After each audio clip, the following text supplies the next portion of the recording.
Salut, c'est Tat, on se retrouve pour un premier micro-tuto, une initiation à la création de manettes avec une méthode très rapide et qui requiert ni programmation ni connaissance en électronique, mais qui vous demandera quand même un ordinateur, donc ayez ça sous la main.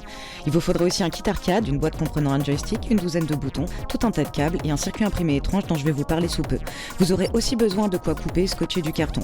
Le matériel qu'on va utiliser est celui des pads d'arcade. Le projet vous coûtera entre 15 et 25 euros. Vous trouverez ce kit sur tous les grands sites e-marchands. Il y a différents modèles mais qui fonctionnent tous sensiblement pareil. Quand vous recevez votre kit, vous avez une petite boîte en carton dans laquelle vous trouverez un joystick, plusieurs grands et petits boutons d'arcade, 3 types de câbles et un circuit imprimé avec d'un côté 12 prises femelles avec 2 pins.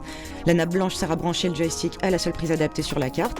Pour les boutons, prenez l'un des doubles fils rouge et noir, branchez les cosses femelles des fils au cosse mâle des boutons dans n'importe quel sens, puis la partie blanche sur le premier des 12 emplacements précédemment montrés.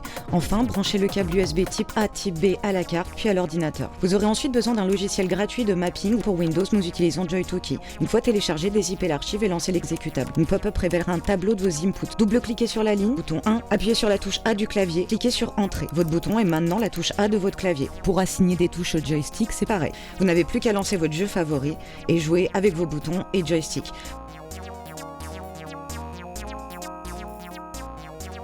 Pour finir, vous pouvez utiliser la boîte du kit comme châssis ou laisser libre cours à votre imagination en mettant ces boutons et joysticks à l'intérieur d'une peluche, sous les patins d'un cheval à bascule, sous la peau d'un tambour ou sous la gâchette d'un pistolet à eau pour détourner votre jouet favori en une manette pour votre jeu. Vous trouverez plus de ressources dans la description. À très bientôt.